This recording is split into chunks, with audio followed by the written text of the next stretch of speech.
যদি টাকা চলে যায় কোনো অসুবিধা নেই, যদি স্বাস্থ্য খারাপ হয় কিছুটা ক্ষতি হলো, আর যদি চরিত্র চলে গেল তাহলে সব নষ্ট হয়ে গেল।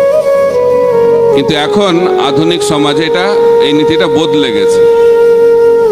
এখন বলা হচ্ছে if character is lost nothing is lost, if health is lost something is lost, but if money is lost everything is lost.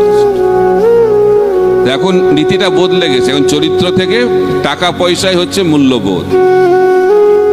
আমাদের জীবনের সফলতা কিভাবে বিচার করা হয়?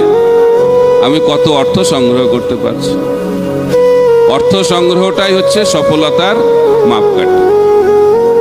কিন্তু আমাদেরকে বুঝতে হবে মনুষ্য জীবন অর্থ সংগ্রহের জন্য আমরা লাভ করিনি। অর্থ প্রয়োজন রয়েছে, কিন্তু অর্থ সংগ্রহ করাটা জীবনের উদ্দেশ্য নয়।